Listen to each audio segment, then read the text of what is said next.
Good morning, all. Good evening for those that are joining us in India. We welcome you all. And today we continue our series on an integral approach to managing stress and building resilience. Last week, Dr. Sumitra Basu explained stress and anxiety from the perspective of the integral yoga of Sri Aurobindo and the Mother. And as this new perspective series is intended to cover a variety of methodologies, including recent proven scientific approaches to reducing stress, it is our great honor to welcome back Dr. Mark Halpern. Dr. Halpern, welcome. Welcome again. It is always such an honor and pleasure to have you with us. Dr. Halpern is one of the pioneers of Ayurveda in the West and founder and president of the California College of Ayurveda. He has authored 5 textbooks, including Healing Your Life, Lessons on the Path of Ayurveda, and the #1 best-selling meditation recording in the United States, Yoga Nidra and Self-Healing. His most recent textbook is Classical Yoga Therapy. Dr. Halpern is a trained yoga teacher in the Shivananda tradition, a doctor of chiropractic, and an Ayurvedic doctor. In addition to founder and president of the California College of Ayurveda, he is co-founder of National Ayurvedic Medical Association in the U.S., otherwise known as NAMA, and co-founder of California Association of Ayurvedic Medicine. So in his talk today, Dr. Halpern will share his knowledge and experience on how Ayurveda and yoga are not only effective approaches to managing stress and anxiety, but he will also provide the tools for thriving physically, emotionally, mentally, and spiritually using Ayurveda and yoga practices. And so as always to our participants, please feel free to post any of your questions in the Q&A, and you can also raise your hand, and if we have time, we'll bring you over to the panel. But with that introduction, it is again my great honor to hand it over to you, Dr. Halpern. Well, thank you so much, Reddy, for the beautiful introduction. And it's an honor to be here, an honor to be part of the program and to be with the students today. So I'd like to begin by bringing up some slides, and give me just a moment to do that.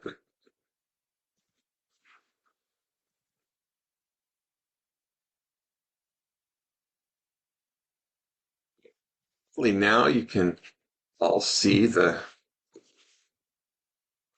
beginning slide here. This is our college here in Nevada City, and today I'll be speaking on, of course, Ayurveda's perspective on stress and anxiety, and hopefully give you some insight into how to manage stress, how to manage anxiety. It's something on some level that every single human being experiences. Some experience it more often than others. For some, it's a great challenge, but for everybody, it's a challenge at different times in their lives. And so through the program today, I hope to offer you some insights into how you can manage stress, how you can reduce stress, reduce anxiety, and ultimately experience what I think we all want, which is peace of mind. And so we'll be focusing on the psychological aspect today of Ayurveda, rather than the more physical aspects of Ayurveda that many of you are probably familiar with, where we talk about the management of various diseases of the body. But really, anxiety and stress are diseases too. They're just diseases of the mind. I would like to begin with just offering a mantra. This is a very simple mantra to the divine healer in Ayurveda and in yoga. And so Lord Dhanvantari is we could say the primal deity of healing in Ayurveda. There's a beautiful mythological story called the Samudra Manthan that tells the story of Lord Dhanvantari rising from the oceans, if you will, and we can say the oceans of consciousness carrying the Amritam. The Amritam is the sacred elixir of life and immortality, but really what it is it's an elixir that gives the control of the body, the mind, and consciousness to our higher selves or to the deities themselves. So In the story of the Samudra Manthan, which some of you are probably familiar with, there is a struggle between the gods and the demons for control of the three worlds, the physical world, the we could say the atmospheric or subtle world, and we can say the causal world. Really, it's all of existence. But these three worlds represent the body, mind, and consciousness. And so there are aspects within us, our own demons and our own devas or devatas that are struggling also for control of our bodies, our mind, and our consciousness. And so this mantra that I'm about to chant for all of you, Om Shri Dhanvantara Murte Namaha, very simple mantra, is to give the power of the divine to rise within your own heart, to give the power of the divine healer to rise within you, to manifest from you, so that you have greater control over your body, greater control over your mind, and ultimately for the clarity and purity of consciousness. So I'm just going to invite you, wherever you may be right now, to just sit tall and straight for a moment and close your eyes. Take a full deep breath in and let it all out. Take another full deep breath in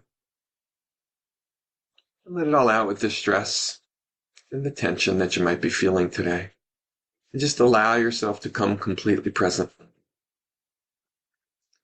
Take a moment and relax your hands and your wrists. Relax your elbows and your shoulders. Relax the muscles of your face, your jaw and your eyelids. Relax the crown of your head. Settle into your body, but know that you are more than your body. Be the witness of any thoughts and feelings that are moving through your mind. And know that you are more than those thoughts, more than those feelings. Not this body, not this mind. Consciousness and joy incarnate. Bliss of the blissful am I.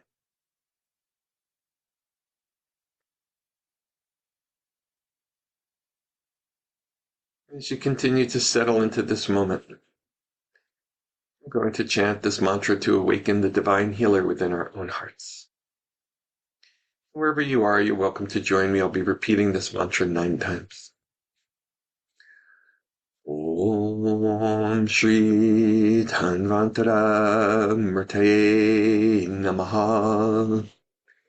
Om Shri Dhanvantara Murtaye Namaha. Om Shri Dhanvantara Murtaye Namaha. Om Shri Dhanvantara Murtaye Namaha. Om Shri Dhanvantara Murtaye Namaha. Om Shri Dhanvantara Murtaye Namaha. Om Shri Dhanvantara Murtaye Namaha. Om Shri Dhanvantara Murtaye Namaha. Om Shri Dhanvantara Murtaye Namaha.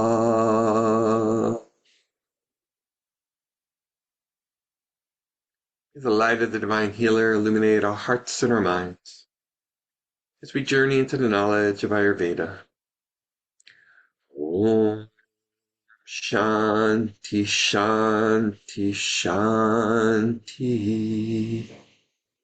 Om Peace, peace, peace.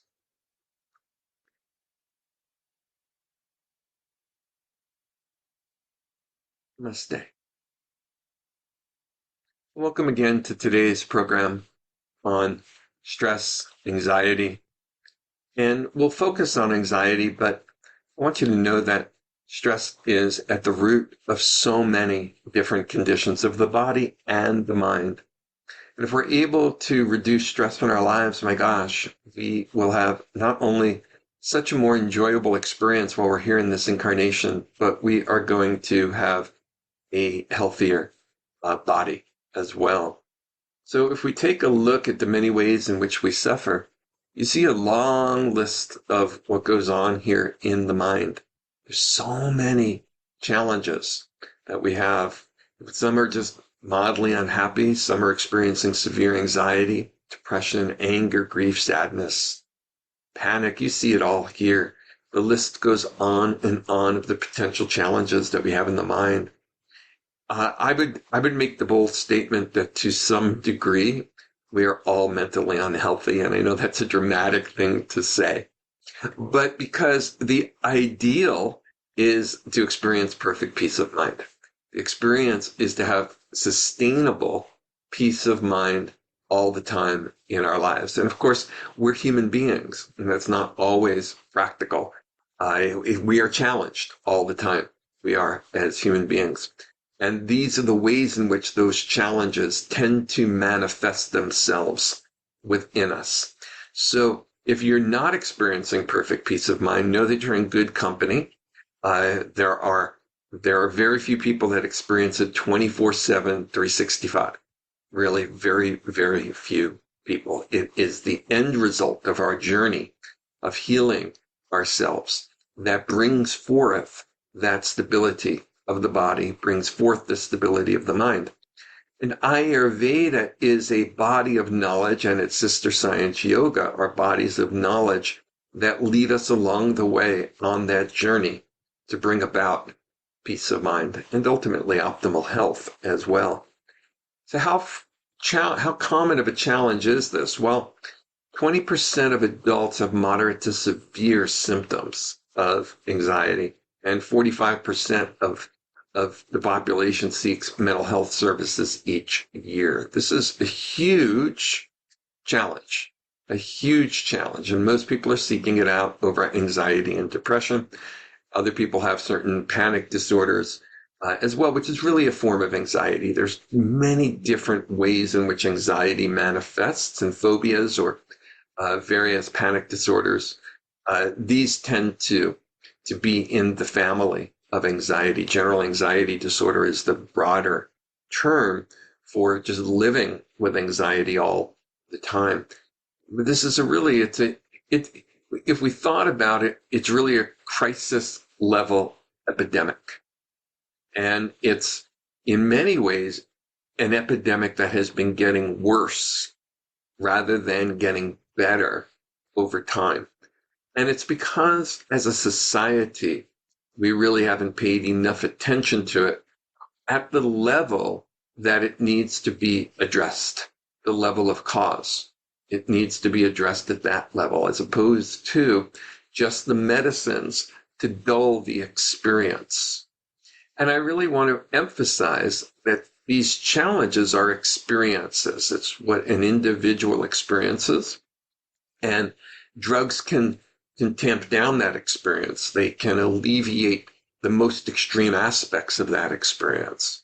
But it doesn't reduce the cause. And that's the beautiful part of Ayurveda and yoga, is that they go much deeper and they begin to address the cause. So let's look at that. There are many reasons that we can begin to look at when we start to look at cause. We can look at the layers of it. But I want to just touch on a few things, and I want to compare some of the languaging that we will explore when we look at Western language related to anxiety, and also, or philosophy really, or ideas related to anxiety, and compare that a little bit to Ayurveda and yoga. So let's take a closer look here. So if you were to ask a Western medical physician why some people experience the experiences that they do, why do some people come into this world and have severe anxiety, and why do others not, or just have milder anxiety, it would begin with maybe your genetics. There are aspects of our genetics called our genotype and our phenotype. So your genotype is the sum total of all genetic information needed to run your body and your mind. And it's the package you came in with. That's the best way to look at it. It's the package that you came in with, and it determines not only your body structure, but it also determines the foundation really, or the potential for your physiology. And I'm going to stop there for a moment. I want to shift over to the right part of the screen there where it says Prakriti. Your Prakriti is your constitution in Ayurveda. And in Ayurveda, we say something very similar. We say in Ayurveda that you come into this world with deep-seated tendencies that are part of your Prakriti or your original creation. It's determined at the moment of conception. Many of you have been introduced, I'm sure, to Ayurveda already, so you understand that Ayurveda looks at the three doshas of the body. And the three doshas of the body are physiological forces, and the balance of these three doshas are determined at the moment of conception. And so this inherent balance, or this potential for your physiology, is called your constitution or your Prakriti. And it's really very similar to the idea of your genotype or your genetic imbalances. They're not exactly the same, but they are very, very similar in terms of the understanding of the Ayurvedic system and the Western system. Now, there's another commonality between these two systems, because if we look from a genetic approach or genetic understanding, there's a concept called phenotype. Phenotype are how your genes express themselves in the world, and that's based on your environment and your experiences. And so you come into the world with a sum total of genetic information and a likelihood that you're going to express yourself in a certain way. But according to your environment and according to your experiences, that can alter the expression of your genes. So we are not just genetic robots where we come in with a certain way of being, and we're going to have to be that way. We have a tendency to be that way. But because of our environment and experiences, Western philosophy would say how your genes express themselves, and therefore your biochemistry, your physiology, your biochemistry shifts in accordance with your environment and your experiences. Now, the Ayurvedic parallel to that is what we would call our Vikruti. Our Vikruti means after creation. It's what happened after that moment of conception. And after creation, you're exposed to your environment and your experiences. And this is going to alter your physiology. This is going to alter the balance of the three doshas in your body. So in other words, you come into the world with a set of tendencies that express themselves through your Prakriti, your deepest tendencies, but the actual expression of them will depend upon how you live your life.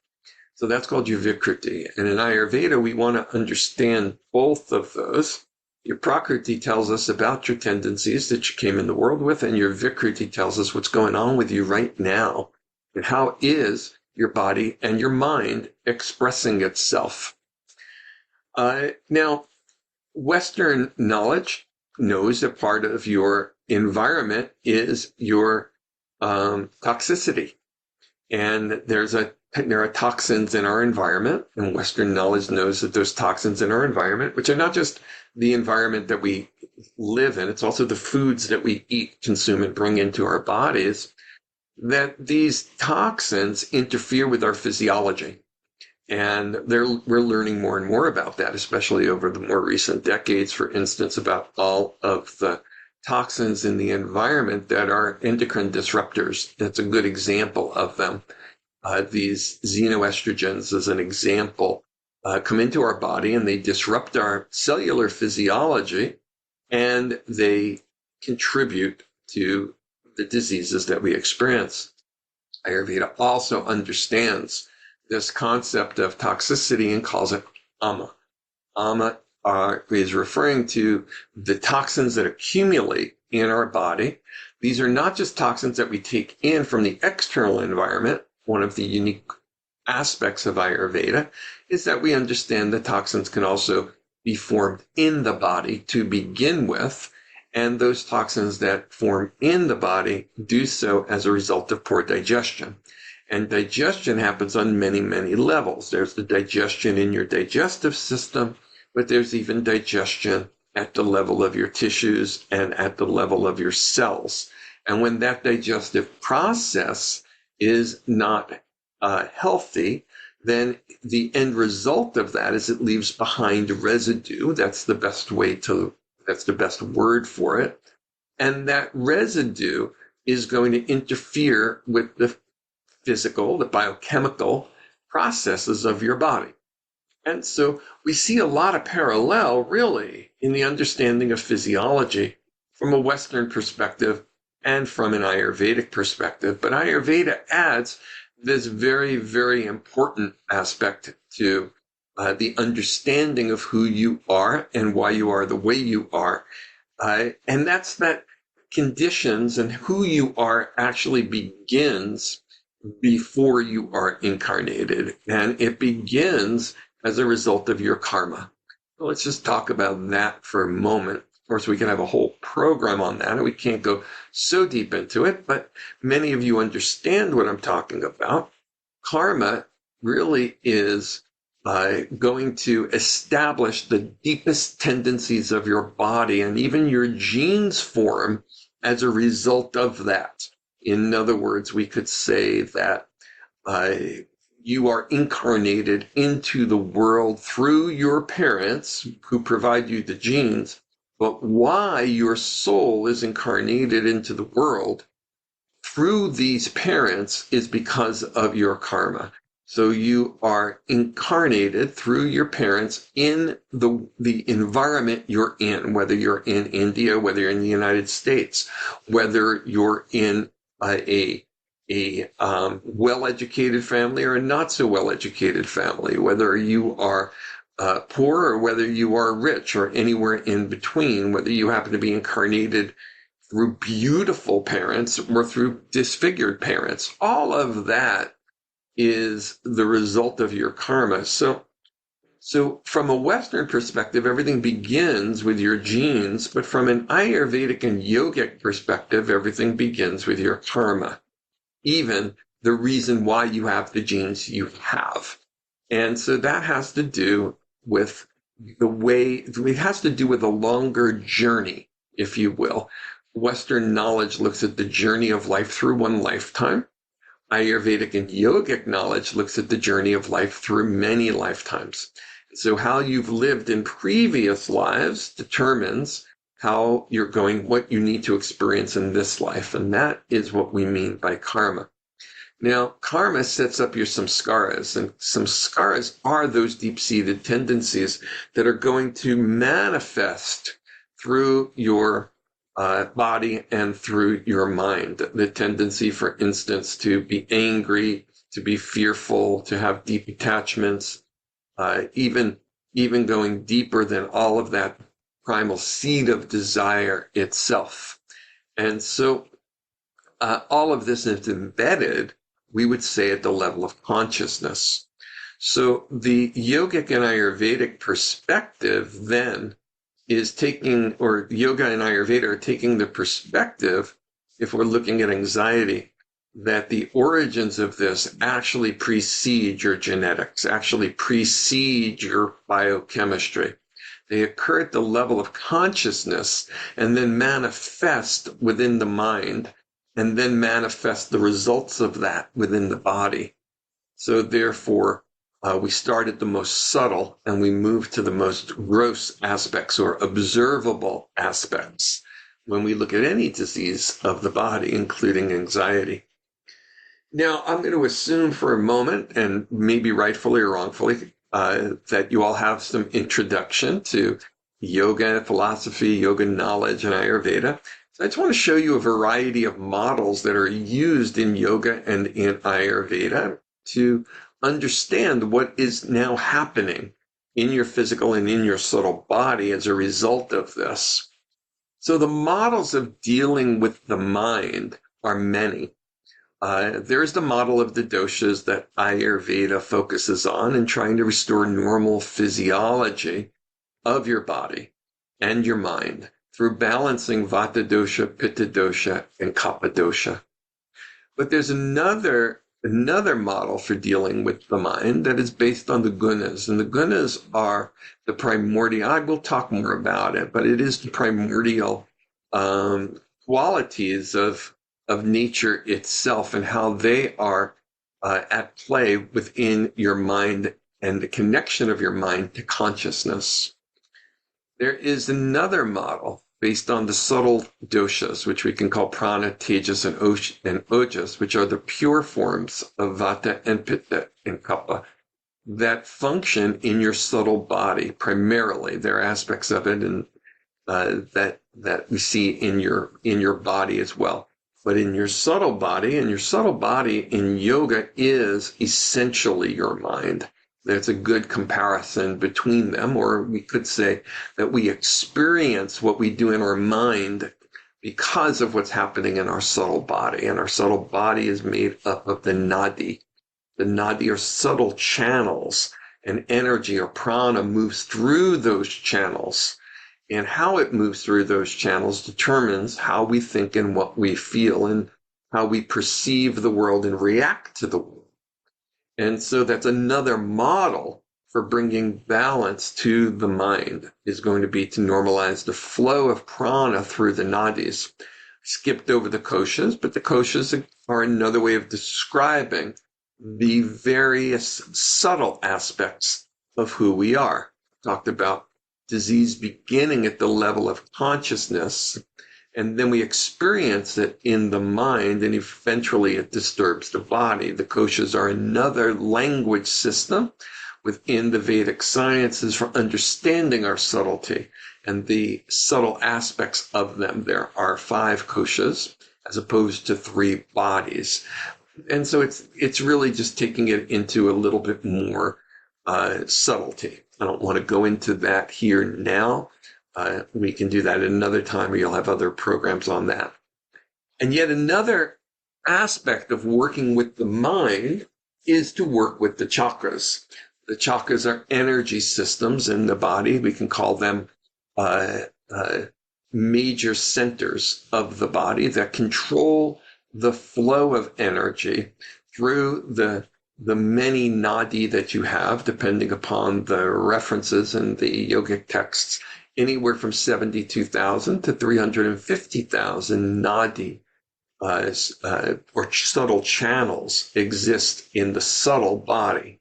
How prana flows through them, of course, determines what you think and what you feel.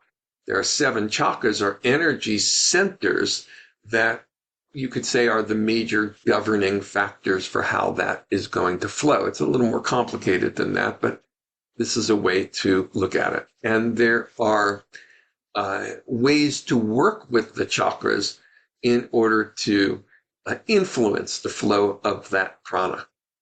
All of these models are really looking at different aspects of, we could call, physiology. There's gross physiology and there's subtle physiology. And all of these models are looking at physiology. And all of these models, what they have in common is that they are trying to, the methods of treating them are trying to normalize the physiology. And when you normalize physiology in the mind, you experience optimal health or peace of mind. So the goal is to normalize physiology no matter which model you use.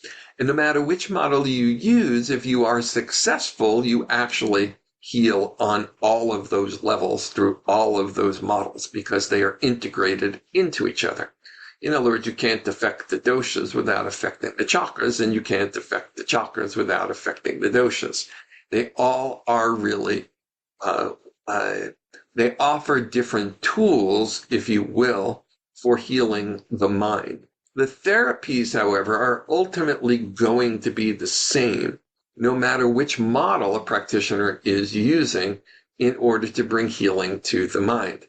It's going to involve shifts in diet, maybe the use of herbs, lifestyle, sensory-based therapies, the 4 paths of yoga, and the many tools they offer. And I mention a few of them here, more specifically pranayama, mantra, meditation.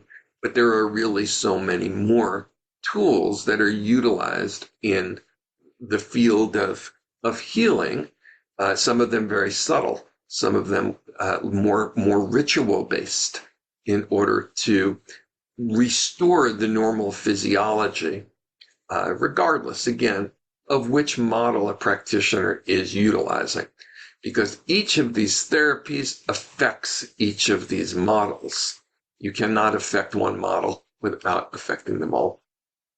I want to talk about one of them in a little bit more detail right now, one that is very close to the heart of Ayurveda, and that is how you use your senses. Let's take a look at this next slide. How you use your senses is very, very important. So you see touch, taste, sight, listening or hearing, and smell, the five senses. The five senses are like portals or gateways into your mind. In other words, what you experience goes right into your mind and influences the physiology of your mind. Managni, the word you see there, is the digestive power of the mind to digest the experiences. We have to digest what we touch or how we're touched. We have to digest taste, sight, listening, and smell. If we digest it well, we come to a very, very clear understanding of it. And if we come to a very clear understanding of it, we have a good, healthy perspective. But if our managni is not healthy, then we are unable to digest our experiences well. When we're unable to digest our experiences well, I mentioned before about poor digestion creating ama, a toxin that influences our physiology. So if we don't digest all our experiences well, then we're going to have some suffering as a result of that. This whole process leads to our emotional state of mind. So our emotional state of mind depends upon both the quality and the quantity of our sensory experiences, as well as whether or not we're able to digest it. So just as in the body, we're all familiar with the idea of taking in junk food. There are quality sensory experiences, and there's junk sensory experiences. And I go into this in great detail in my book, which I wrote for the public, called Healing Your Life, Lessons on the Path of Ayurveda. And there's a chapter on each sense organ. And so if you take in quality sensory information, that's a good start, just like quality food is a good start. There's also the quantity that's going to be important. Too much even of a good thing is not going to be appropriate. It's going to cause a disturbance. And then we still have to digest it. And so there are ways to enhance the digestion of sensory experience using those tools that I just explained and we explored briefly and listed in the previous slide, to make sure that our mind is able to digest our experiences. So quality sensory input in the right quantity, properly digested, leads to a healthy emotional state of mind, which obviously is a journey. It's a journey to use our senses properly. It's a challenge because of those desires that we have to misuse our senses. We do have a desire for pleasure that drives us into excess. It drives us into junk. Sometimes junk feels good for a little while. And if it's good, we think that excess is even better. And so it becomes difficult to digest everything, and then we suffer along the way. All right, so this is an important model in why Ayurveda places so much attention on that. And these five senses then become vehicles of treatment in Ayurveda. And so we could say that, with touch, we can use Ayurvedic massage, and with taste, we can use proper diet, and with sight, we can use color therapy, and with listening, we can use mantra therapy and other music therapies, and with smell, we can use aromatherapies. And so by combining all of this together, we influence the physiology of the mind. And that's what an Ayurvedic practitioner is going to do. When you see an Ayurvedic practitioner, they're going to, after understanding what's happening with you, then they're going to prescribe based upon the sensory, based upon your five senses. All right. So now I do want to mention that when we talk about anxiety, and of course in a short program like this, I have to take shortcuts a little bit. When we talk about anxiety, we have to understand that from an Ayurvedic perspective, when we look at physiology, that it's primarily an imbalance of the Vata dosha. So we're going to take a closer look at the Vata dosha right now, what it's like when it's in balance, out of balance, and how to restore the balance of the Vata dosha. Just briefly, Vata dosha means that these are the physiological processes in your body that result in movement. And anxiety is an excess movement of the mind and the nervous system.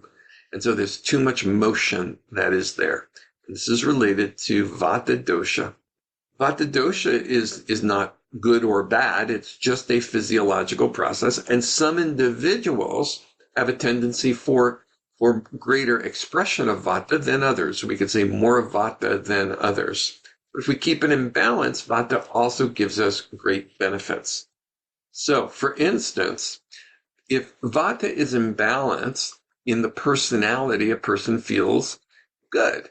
They're bubbly, lighthearted, enthusiastic, inspired, expansive. It leads to openness of thought and greater philosophical openness. They do speak a little bit more quickly, become more detail-oriented. They're excited about life. They tend to have changing interests and to be creative. But once it goes out of balance, Vata dosha is what creates the fear and the anxiousness. Mood swings and overwhelms a big part of the experience for those who are anxious.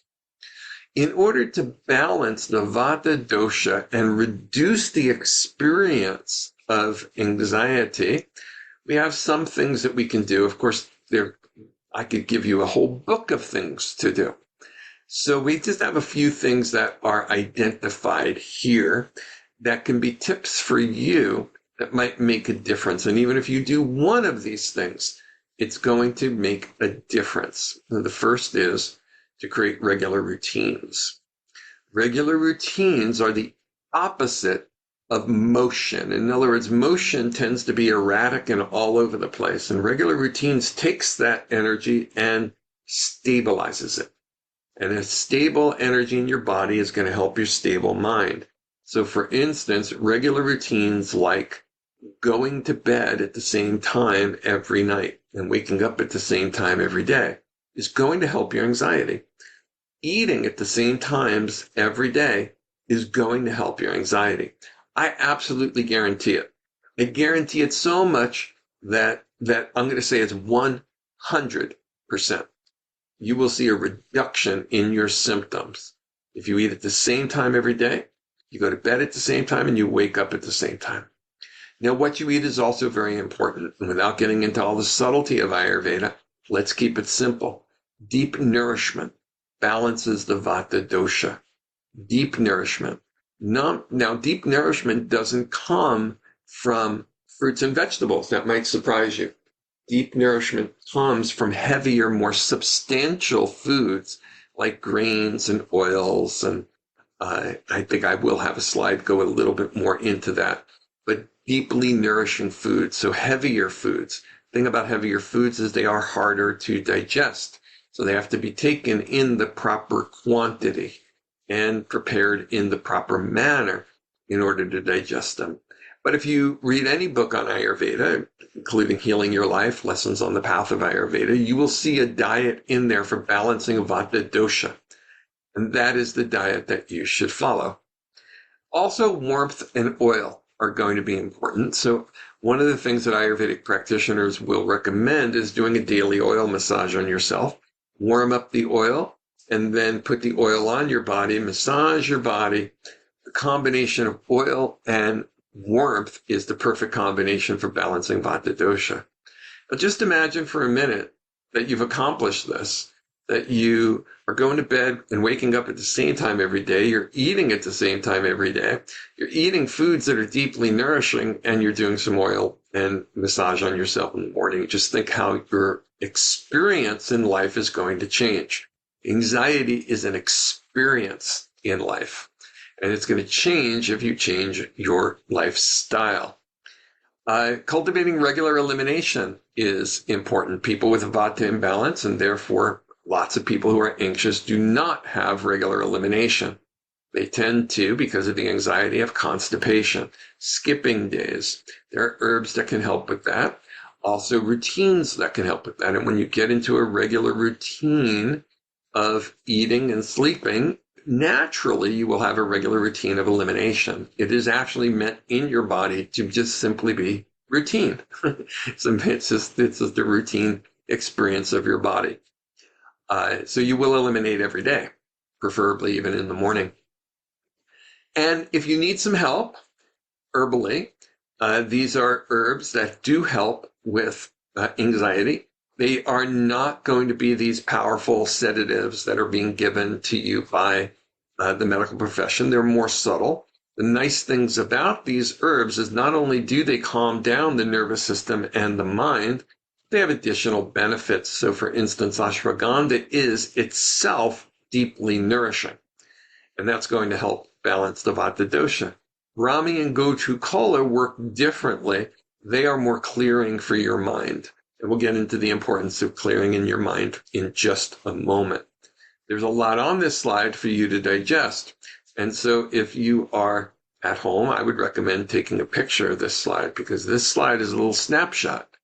Things you can do in order to balance your dosha, your Vata dosha, and also heal your anxiety. Now, I want to take a moment to talk about the three gunas, because the three gunas are very important. I mentioned the importance of clarity before it, and you're going to see that here. This is another model that overlaps what we were just talking about. So these are the three primordial qualities of nature. And in many ways, they describe the field of personal consciousness. We could say, I sometimes look at it this way. I think of a windshield that you look through, and if the windshield is dirty, you can't see clearly. So there's three different qualities, if you will, to that windshield, or to our minds, or to existence itself. There's sattva, which refers to a clear mind, and therefore the light of consciousness can shine right through the mind. There is rajas, which is more agitated, and there is tamas, which is more, we use the word ignorant sometimes, or darker. It blocks the light completely. These are very simple words and, very simple concepts. Let's look at it a little bit more closely here. This is sattva right here.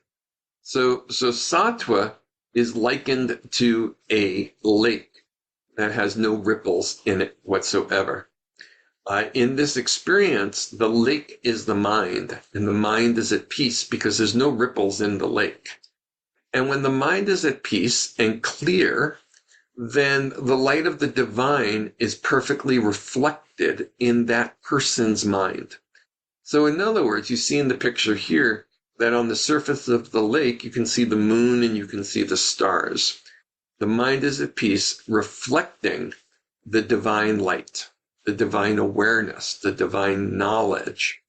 And in that state, we are unattached to the dramas of the physical world. And Lord knows there are plenty of dramas that we get caught up in. Right now, there's all the dramas related to politics, to the environment, so many different things. But when the mind is at peace, those things exist and we're aware of them. It's just that we're not caught up in them, and the mind remains at peace, and therefore we are reflecting our highest light. We're reflecting our divine self. So sattvic individuals don't get caught up in the stories and the dramas of the world. It's a more transcendent state. It's as though we have risen above it. We're not ignoring it. We're not denying it. It's just that we're witnessing it. and we're not caught up in it. It's not disturbing our physiology. And this is the challenge for so many people, because when we start getting more agitated, that's called rajas. And we see that here. When we become more rajasic, the ripples in the mind become quite dramatic. And now that light above the moon and the stars cannot be seen as clearly in the mind. Well, the moon and the stars in this analogy represent our divine awareness. We get a sense that there's something up there, but we're not really sure what it is. At the same time, we're now caught up in the drama of the world. That's what's creating all of these ripples. There might be some occasional clarity, but really we're so caught up in the drama that we become physically and emotionally ill from the stress associated with the dramas. There's that word stress. The stress is associated with the dramas of our lives. And we've also, in that stressed state, caught up in drama, we're only able to experience splintered light, the splintered light of the divine. And so we lose our sense of connectedness to the world, and our connectedness to each other, and our connectedness to the universe itself. And so this is the more active, turbulent aspect of our existence. And so this is rajas. Some people, by the way, we come into the world with a dominant guna as well within our nature. So some people do come into the world more dominantly sattvic. Some people more dominantly rajasic, and some people more dominantly tamasic. Tamasic is that darker, more murky nature that leads to blocking the light. When we block the light, then we're unaware of our true nature as spirit. We're unaware of our connectedness, and we're living in a certain sense ignorant of that higher self. So we've totally forgotten our true nature as spirit, and we forget the interconnectedness of everything. And we are more in denial of anything that I cannot experience myself. In other words, you can tell me about things, but I can only have my experience, and I have no experience outside of that, no way to relate to that. There's a loss of empathy, a loss of compassion, a loss of connectedness to others. And it brings about our darker nature.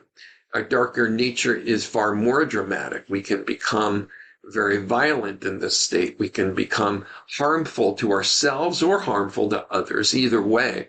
So we can get caught up in drugs, we can get caught up in drinking, we can get caught up in just really toxic lifestyle, a very toxic lifestyle.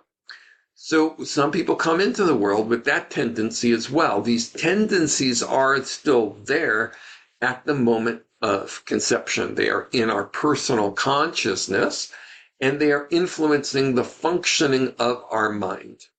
They're influencing the functioning of our minds. And they are ultimately going to disturb the doshas, the physiological forces that are within our minds. So to summarize this, if this is new language to you, it's a simple chart right here that shows the qualities, how they relate to our connection to the divine, and what that means in terms of our emotional experience of the world. Anxiety is certainly one of those emotional experiences. Anxiety is a rajasic experience. Some people repress all their feelings, all their thoughts. That's tamasic. It's not that they think, it's not that everything in the world is great. It's that they are just not looking at anything in the world. Here's an example. A tamasic individual denies there are any problems in the world. A rajasic individual sees the problems of the world and is really reactive to them and is experiencing emotional drama as a result of it. And then the sattvic person still sees everything in the world, but is not reactive to it, is the witness of it, and therefore their mind remains at peace. So it's actually a journey, an evolution that we move through in our growth as human beings, as we move from tamas to rajas to sattva. And you could think of that as a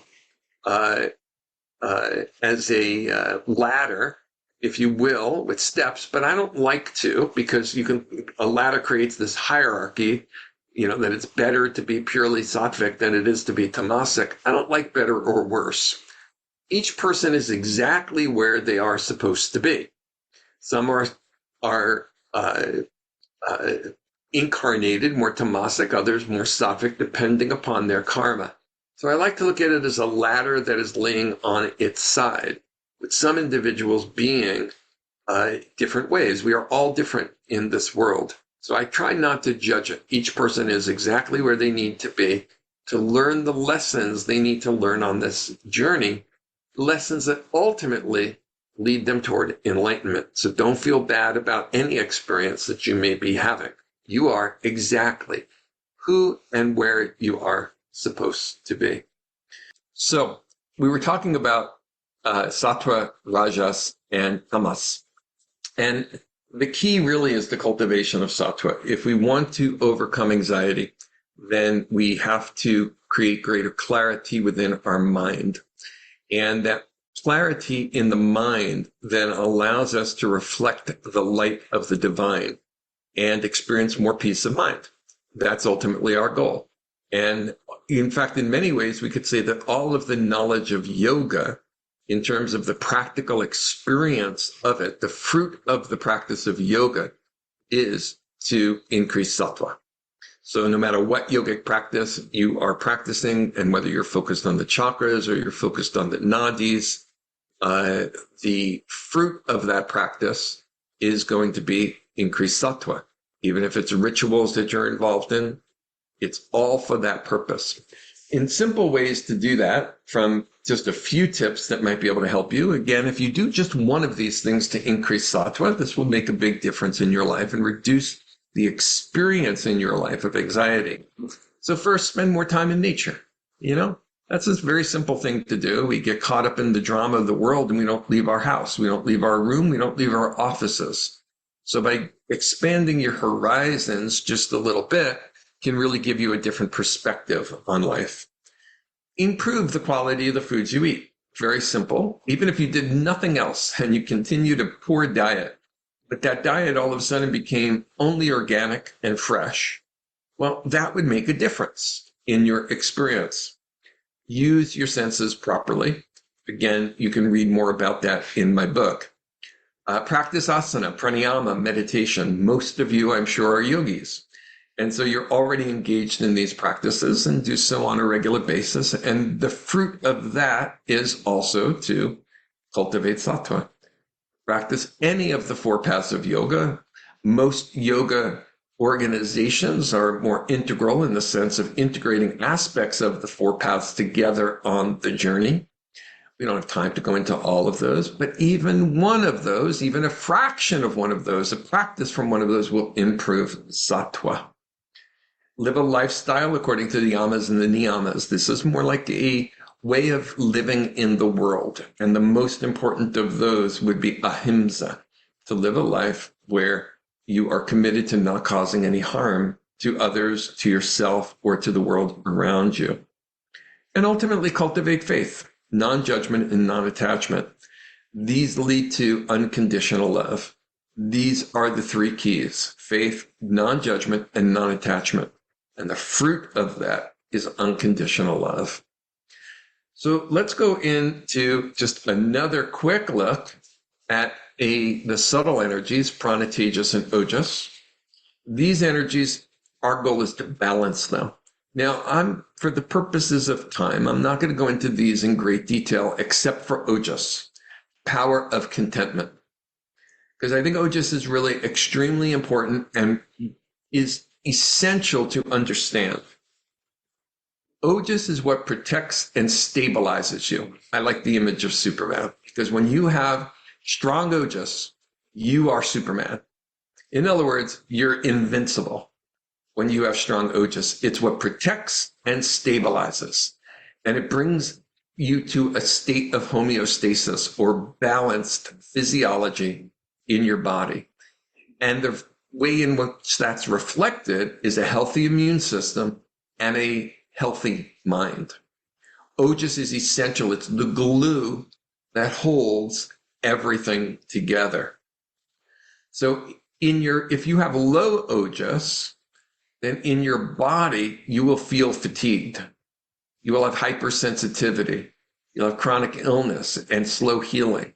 But in your mind, and this is where we're focused today, you'll have an inability to tolerate stress. You'll be more discontented or unhappy and emotionally fragile.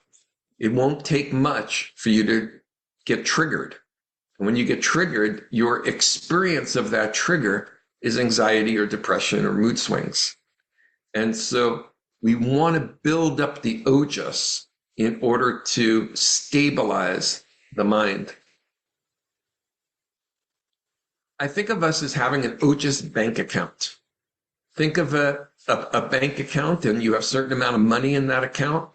And if you spend it all, you go bankrupt. When the mind goes bankrupt, then you are going to experience severe mental distress. We don't want to go bankrupt.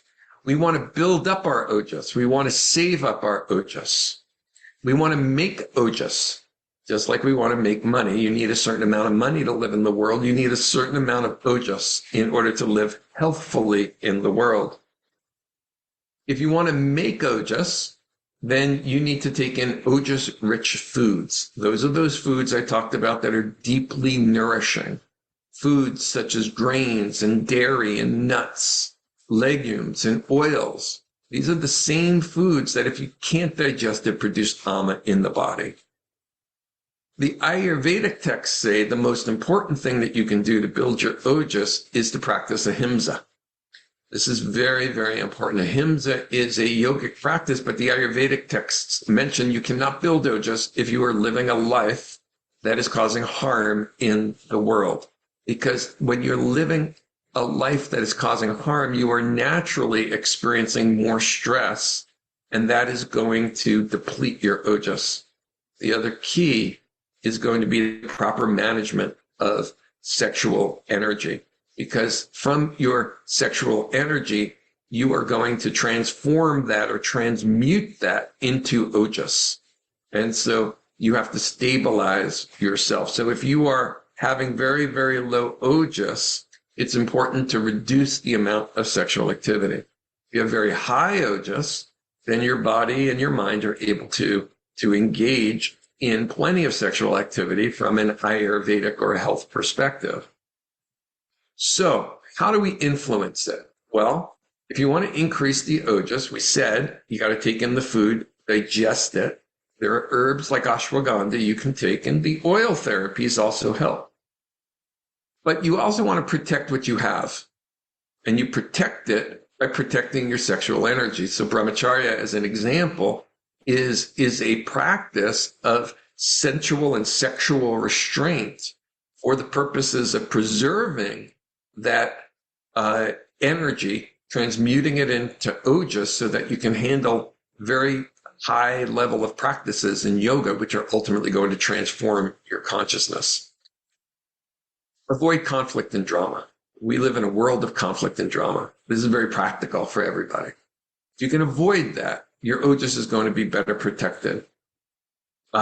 Sensory control, rest, meditation, ahimsa, all these things we've talked about. Well, let's talk about spending it. How are you spending your ojas right now? How are you depleting your bank account? If you go bankrupt, you're going to have a mental breakdown. So the way in which we spend it is through indulgence, sensory indulgence and fun, coffee, drugs, alcohol, late night, overwork, and sexual indulgence. These are the ways in which we spend our ojas. Now, I don't have any judgment at all about that. I really don't.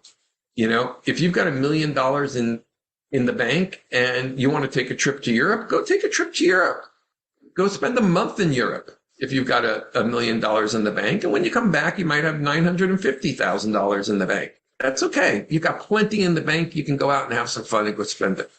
But if you don't have it in the bank, you can't keep on spending. This is the way in which I look at ojas. If you don't have it in the bank, you can't continue to spend at the same rate you are spending. You have to reduce your expenses to build your ojas. So an Ayurvedic practitioner is going to work with you in reducing your spending so that you can save up the ojas that you are building through proper diet and proper lifestyle.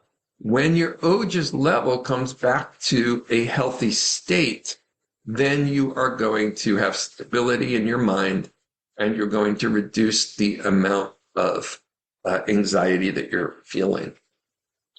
So this is a very, very simple way to just think about your building your ojas and normalizing your digestion, proper quantity of food, proper spices in terms of the preparation of your food. This is caring for your digestive system, because if you don't digest your food well, you can't build the ojas.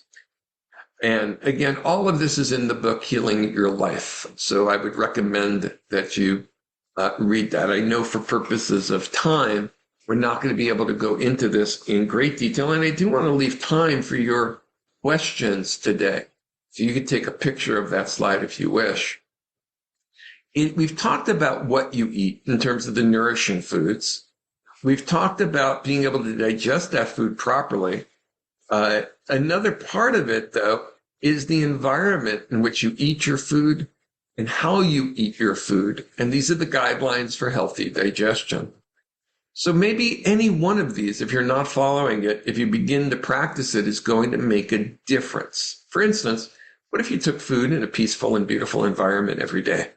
Would that change your experience and therefore have different level of anxiety? I think it would. In fact, I more than think it will. I know it will. Okay, what if you say grace before your meals? That just means you're taking a moment to pause. That stillness is going to change your experience of the world.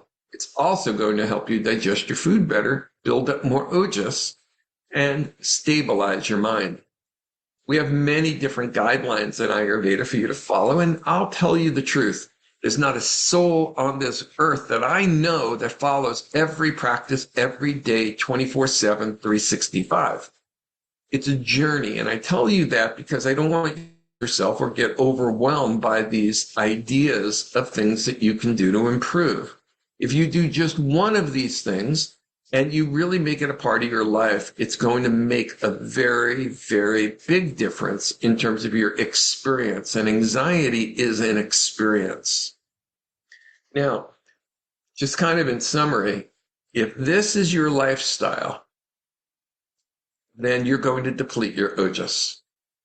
This is a lifestyle of sensory overindulgence. There's just too much stimulation. If this is where you live, you've got to get out into the woods a little bit more. You've got to go to the park and sit on a park bench. You've got to create your own sacred sanctuary so that you can go into that sanctuary and calm down and relax. Because this way of structuring an environment so densely works against building our ojas. Also, if this is your lifestyle, this is also going to be very depleting to your ojas. If you're doing 10 things at a time and you're overworked, it's going to be a challenge. It's going to be a challenge. This is what we idealize in today's society as the god or goddess of the world, one who can multitask and do so many things at one time. But if you think you can do that without being stressed, you're fooling yourself. You're going to deplete your ojas. So it's very, very important to learn to focus and to live a sustainable lifestyle. We can sustain this for a while, but we have to live a sustainable lifestyle, which is not the lifestyle you see depicted here, nor is it the lifestyle you see depicted here. This lifestyle is also not sustainable. This kind of lifestyle where you're living in a overstimulating environment is fun, but like I said before, if you've got the money in the bank, you can spend it and go to a concert. But if you don't have the money in the bank, you can't listen to loud noise, be around bright lights, and be around so many people. You need to rest more. And so that's going to be very important. For more resources, you see some of my books here. Classical Yoga Therapy is the one that was just released. This is a book that I think many yogis will really appreciate, especially those who are more advanced. This book is an amalgamation of 6 classical yoga texts: the Bhagavad Gita, the Yoga Sutras, the Hatha Yoga Pradipika, Garanda Samhita, Shiva Samhita, and Garaksha Samhita. All of these are integrated into this text here with more than 1,000 references going directly back into those texts. This is a textbook. It's not light reading. It is for the purpose of having a resource for the serious yogi to go to know what comes from the classical texts and where does it come from in the classical texts. And it addresses classical yoga from the perspective of healing body, mind, and consciousness. The language of that found in the Hatha Yoga texts is the language of Ayurveda, so Ayurveda is integrated into it from a language perspective, but it is classical yoga. Very much could be said to be classical yoga as therapy. The other book that you see here, Principles of Ayurvedic Medicine, is the first-year textbook at the college, and it is available on Amazon to anyone. The other textbooks that I've written are available to our advanced students, and those are more clinical textbooks. Healing Your Life is a public book that I've written, that I've referenced as we've been talking, and is a great book for you to take on to heal your life. And Yoga Nidra and Self-Healing is a recording that I made more than a decade ago now, almost 2 decades ago now, that will take you through a deep practice that will help you to restore your ojas. So I just want to thank you for the opportunity to talk with you today. If you'd like more information about the college, you can go to our website, ayurvedacollege.com. You see it on the bottom of the picture here. And we have programs that are live in the classroom. Our classroom is also broadcast live, just like it is being right now, broadcast live. And we also have a distance learning mentorship program as well. So we have programs for students all over the world. We enroll every year from around the world hundreds of students into our various classes and programs. And whether you're in Australia or India, Japan or California, you'll be able to find community of students who are studying at the California College of Ayurveda. Let's chant Om together as we complete the program today, and then we're going to move into a Q&A about any questions that you have, and I'll be happy to take those questions. Om. Om.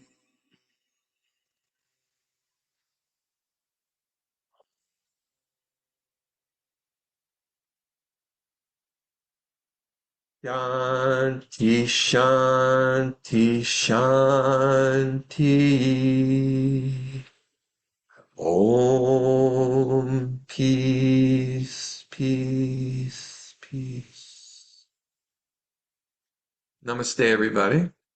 Let us begin with our Q&A now. If there are any questions, and I'll be happy to answer those questions that you have. Thank you. Thank you, Dr. Alpern. Really appreciate this session.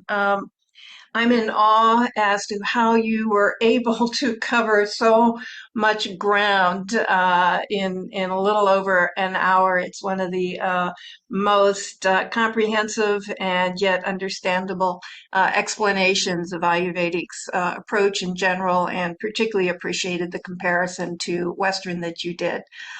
We do have a couple of questions. I would like to, though, perhaps ask one first, if I may.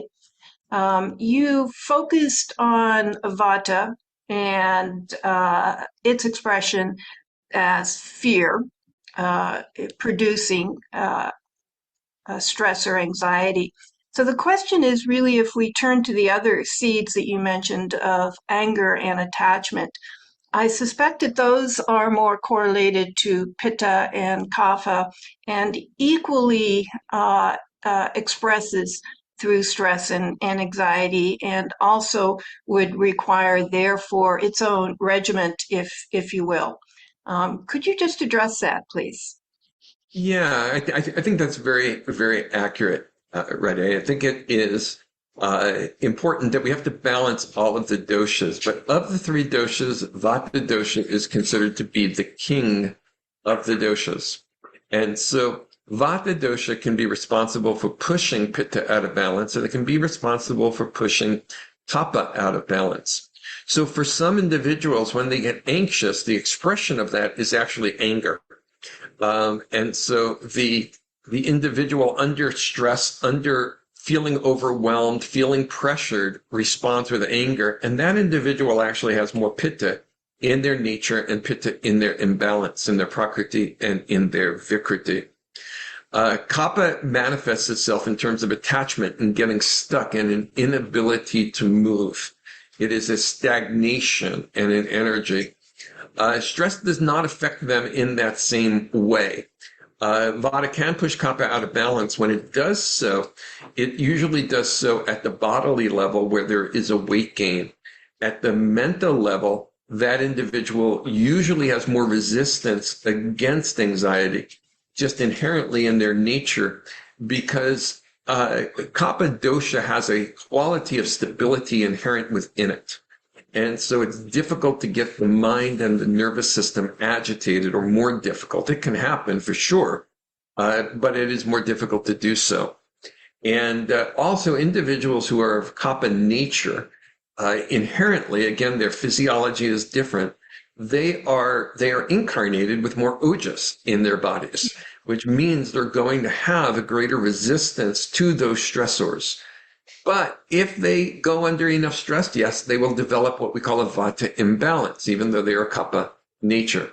So if they go through divorce and job loss or the loss of a loved one, all of those can create Vata imbalances in them. They will have a Vata anxiety that develops. It usually is shorter lived. It is usually not as intense. And during those periods of time, they may find themselves eating more and gaining a lot of weight. And so Vata then pushes the Kapha out of balance. And that's how we see it manifest in those individuals. Perfect. Thank you. Thank you for that explanation. And before I go to the two Q&A questions, I would just ask Jayashree or Sharon, our other panelists here, if they have any comments or questions for Dr. Halpern. And if not, then we'll take the questions in the Q&A box. Thank you, Dr. Halpern. That was a very enlightening talk. Thank you so much. I particularly liked your visual representations of the lake and, how anxiety manifests in the three gunas through the lake images. And this was very helpful that the first question that Radhe asked about fear and anger and how Vata causes that or does not. It is interesting that attachment is more kapha, and that it comes up more as resistance. So my question is, how does anxiety come up as resistance? It's resistance to anxiety? Is that what you were saying? No. So an individual with a Kapha nature has a tendency to be more in the body, in the nervous system, more sluggish, and in the mind to become more attached. And so gets attached and won't let go. Now that's their nature. That's their nature. So there's going to be a greater tendency. And if Kapha goes out of balance, they get to be even more stuck in their patterns and their habits. We could say that they become more resistant, the word that you use, to any kind of a change. So now a situation occurs in their life where the ordinary stresses don't affect them in the same way they affect Vatas and Pittas. But let's say they go through extraordinary stress and they experience the loss of a loved one. They experience the loss of a job. They experience the loss of a home. those types of dramatic stresses changes in their experience disturb the vata dosha, even in them. When the vata dosha is disturbed in them, they will experience anxiety, and they will also then begin to react to that anxiety. The two ways that they react to that anxiety, one way is to eat, and so they're going to eat a little bit more and gain a lot more weight. The other way they're going to react to that anxiety is to become even more resistant. They're going to become even more settled in not doing, in not changing. They're going to fight it in terms of with a heaviness, with a lethargy. So it's coming up against the anxiety. This is why those individuals, we don't actually see the anxiety within them. They can be stoic like this and say everything is fine and not talk about it. But inside, they have a lot of anxiety that's going on, that's churning, that they can't deny within their mind and within their bodies. But on the outside, you're not going to see it dramatically like you are in the individual that is a more vata nature or even a more pitta nature, where you'll see it coming up in terms of, with pitta, in terms of their anger. Thank you very much. That really clarified anything in my mind I wasn't able to understand. Thank you so much. One last thing I wanted to ask you. As we grow older, does the vata get out of imbalance as we grow older? As we get older, there's a tendency for vata to go out of balance simply as a function of aging. However, that's not the only factor that affects us. So how you've lived your life is going to be the most important determinant. If you've been living out of harmony your whole life, then as you get older, the vata dosha will continue to rise and you'll see more complications. If you've been living in harmony with your life, you have a stability that you have developed. If you have a more sattvic nature, you have a clarity that you have developed. In other words, as you get older, vata does not have to go out of balance in terms of the experience of life. Now, on some level, there is going to be a physical vata imbalance. It does happen because the inevitability of death itself is a vata experience. It is a dissolution.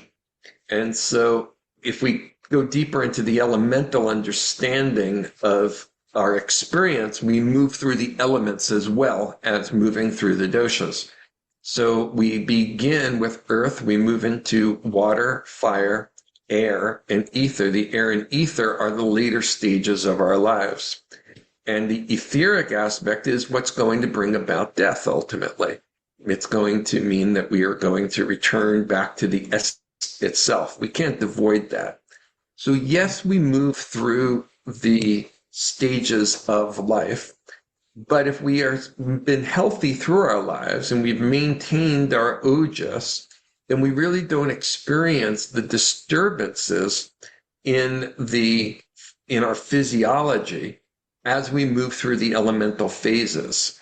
You can even move through the etheric phase of dissolution, of death, without having a physiological disturbance in the mind, because you have cultivated your sattva, you have done your spiritual work.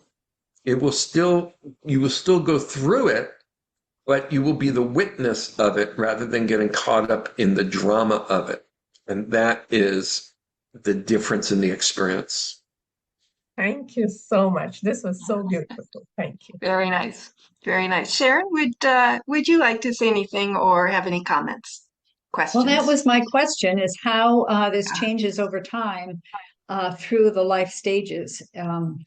Because I think it would be very different at the beginning of life than toward the end of life. So you answered that very nicely. I don't know if you wanted to say anything else about the other typologies, how they go through the stages of life. Well, I think one of the things I can talk about in terms of the stages of life is that every transition that we go through disturbs the Vata dosha, no matter what stage of life we're in or what elemental aspect of life we're in. So when you're first born, you are in the elemental earth stage of life. There's a lot of growth, a lot of movement that's happening. But when you're first incarnated, you first enter that stage, there is stress to a newborn baby. There is stress to going through that birth canal. It's, you can imagine the incarnated baby saying, "Oh my gosh, what is going on here? This is crazy. For 9 months, I've been in this warm womb, and now there's an earthquake going on, and I've never experienced that before." So there is going to be stress, and there's going to be a Vata imbalance that occurs right after birth, even though you're in the Kapha time of life and the earth time of life. It's going to be short, transient, and until we settle into the Kapha time of life. Now, we go through the earth and we move into the water, and we move into the water around just before and during puberty, and there's a lot of emotion, and we start seeing the fire rise at that time as well. So we start moving through earth to water, fire. So puberty is another great transition that occurs, and there's going to be a natural increase in anxiety at that time, or let's just say a Vata dosha. And those that are non-incarnated and already sattvic are going to experience now a disruption at that time. So our tendencies toward anger or our tendencies toward anxiety really flare up at puberty. Now, every time there is a transition, there is going to be a flare-up that occurs unless you're sattvic and you're able to witness the transition. So the next transition for many, many individuals, a smaller one, might be graduating from high school and going into college, or going from college into a career. That's another time of some turbulence that occurs. And then the next one is going to be around, for women, it's going to be around menopause, and for men around retirement. There's going to be a transition that occurs. Now, that's a big transition because it's a transition into the Vata stage of life. So it's a double whammy, if you will. And so there's now a change in a physiology, a change in lifestyle that is happening both at the same time, and change in function of the body all happening at the same time. So that's another disruption. So for women, particularly even more so than men, who also have change with retirement, but it's not so much physiological, that also disturbs Vata dosha. And if there are tendencies, they're going to see a flare-up in the anxiety, flare-up in whatever, if the anxiety pushes Pitta, then the anger, and so forth. So the way to manage all of this in simplest terms is to cultivate sattva and sustain your ojas. In simplest terms, those are the two most important things you can do. Cultivate sattva, clarity of mind through all the yogic and Ayurvedic practices, and also sustain your ojas, which gives you the reserves to be able to maintain your stability even under stress.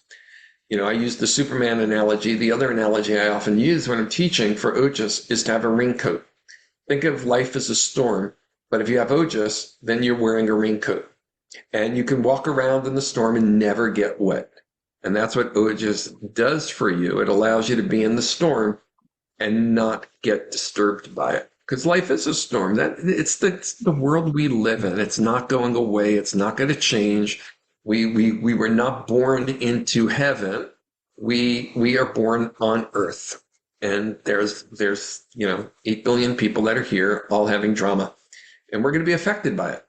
We're going to be affected by it. But if you have your ojas, you've got your raincoat on, and then you're less impacted by it. And if you have sattva, you have your clarity of mind, and so you can witness it. Those are the two keys right there. If there's two keys, that's them. Thank you. Thank you. I Go ahead, Vladimir. Yeah, a small question.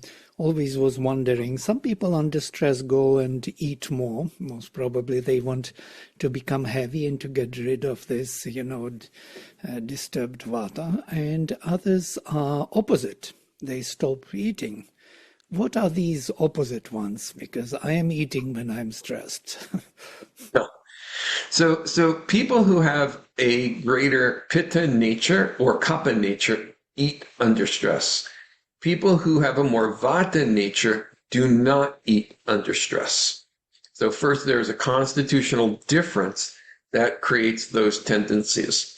So to put it in a little bit more perspective for you, those individuals with a more vata nature, in other words, their whole physiology is built around that from the moment of conception, they are more sensitive and they are by nature more picky. In other words, things have to be just right. They have a lot of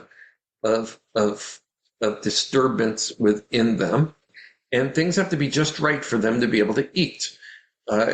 Even when they're young, they're using the analogy that if the peas and the carrots touch each other, they don't want to eat the food. Whereas Pitta and Kapha look at that and say, well, they're going to eat it anyway. It's not a big deal. Peas and carrots touch each other, or there's a speck of dirt on the plate. It's okay. I can eat that. Vata looks at that and says, I can't eat that. Because so if Vata is or Vata is the nature, especially if it's the nature of an individual, anything could disturb their appetite. Now, your appetite is dependent upon your Agni. Agni is the power of your digestion. And those individuals with that Vata nature have an inherently weak Agni.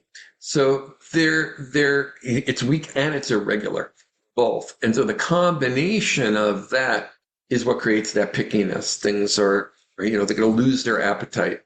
Pittas, on the other hand, have a raging digestive system, raging fire that says, just give it to me. If you're not going to eat it, I'll eat yours too. I'll eat mine and I'll eat yours.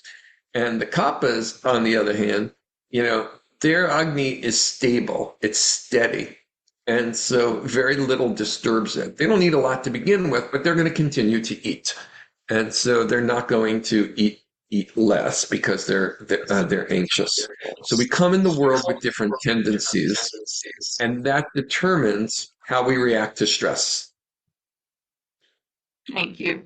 Thank you so much. Dr. Halpin, we really want to honor your time, and we are almost 10 minutes over the allotted. So I don't know if you would have time to take the 3 questions that are in the Q&A, or if you prefer us to email you the questions and perhaps you answer them that way. What is your preference? Oh, I'm happy to take a few more questions. That's okay. Okay. And would you like to read the questions in the Q&A box or have me read them to you? Let me see if I can find them here. Hold on a moment. I'm happy to read them too, if that makes it easier for you. Very good. How is my sound, by the way? Are you hearing me okay? Good. Yeah, it's good. Okay, good. I'm not hearing you so well. It's almost like a little, water coming through, but I'm not sure if it's just me, Cracking. but I just wanted to mention that. All right, let's see. The first question says, it's been a couple of months since I moved out of a toxic work environment. Been taking my time to heal my heart, but it has been hard. I cannot even relate to my love for work in general. Now with such a low energy and enthusiasm for life, it's really very heavy. Only now started making some smoothies for myself and taking walks. Appreciate any thoughts. Well, what you're describing is depression. And depression is the other end of the spectrum from anxiety. It is another, result of the stress that we can experience. Depends upon what we experience, depends upon many factors, including our constitution, our lifestyle, but also the amount of ojas we have. If ojas drops too low, your life energy becomes depleted. I talked briefly, I mentioned prana, tejas, and ojas, and we have to cultivate all of them.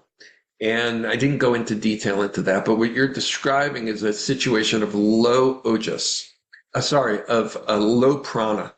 And if you don't have the ojas to sustain your prana, the prana just dissipates. It disappears on you. And that gives you your life energy, your enthusiasm for life. So there's 2 things you have to do in order to heal. One is to build up your prana and the other one is to build up your ojas. And if you build up your prana without building up your ojas, it's just going to dissipate. You have to do them both together. Yogic practices are ideal for building prana, things like pranayama as an example, meditation, chanting, all those things. But if you don't have the ojas to sustain it, you won't hold on to it. It'll be like it just disappears. As soon as you get it, it leaves. And so you've got to build the ojas, which comes from proper diet and proper digestion. So proper diet and digestion combined with the yogic practices are the ways in which you're going to be able to restore your normal physiology, which is my way of saying healing yourself. You're going to restore your normal physiology. So I hope that helps you. And again, in Healing Your Life in the book, you can learn how to do that. All right, there's another question. Which is a reliable source of Ayurvedic herbs, especially ashwagandha? Is it okay to consume a pill form or in its original form? Thank you. There are many, many good companies that distribute excellent herbs. Most of the herbs are coming from India, the ashwagandha. It's going to be grown there. And so you just want to make sure it's reliable. That's the key, that the herbs are coming from an established company, because an established company is responsible for testing the herbs both in India and when they arrive here in the United States to make sure that there's no toxic metals in there, to make sure that it's authentic. If that's taking place, then you're fine. There are many, many good herbs and companies that can sell bulk herbs. California College of Ayurveda, Ayurvedic Institute, Banyan Botanicals, so many of them that are out there. Any known institute or institution can be trusted. They have the maturity to make sure that their product is going to be a good product. Okay, so I hope that helps you. Another question, does the California Institute of Ayurveda offer Panchakarma consultations like Dr. Ladd's Institute? And do these two have any collaborations for ongoing Ayurvedic studies? Well, okay, so first of all, in terms of consultations, yes, the California College of Ayurveda has a clinic that is associated at the college. We see patients on campus in person. We also see patients live over the video like we're doing now. We have a team of practitioners that are there, of Ayurvedic doctors, of clinical Ayurvedic specialists, and Ayurvedic health counselors. We have interns as well as experienced faculty practitioners. So yes, you can also make an appointment. We train our students to provide Panchakarma. Our students are running the Panchakarma centers. We can refer you to a Panchakarma center. Ours has been closed since COVID, when our staff scattered around the world, and I haven't yet had time to put it back together again. We do have a residential center for Panchakarma. We just have to rebuild the staffing of that. But we're not doing it now, but our graduates are, and we can refer you to some excellent retreat centers for Panchakarma. As far as collaborations go, we do research in collaboration with UC Davis Medical Center. We've published several studies with the University of California at Davis. We are in the process right now of putting together the resources to begin to fund additional research that we'll be doing in collaboration with universities. We're also in the process right now of putting together the funding for our own research center. And so all of that will probably be coming together in the next year. Okay, so I hope that helps your questions on research and your questions on Panchakarma and consultations. Wonderful. Wonderful. Thank you again so much, Dr. Halpern, and for staying with us for almost 2 hours. We really appreciate it, and we appreciate the participants staying with us and being engaged. So thank you again, and we hope that you will come back as we venture into other areas of Ayurveda and share your knowledge with us. Thank you again for the invitation. Thank you. Be well, everybody. Be kind and be love. Namaste. Namaste.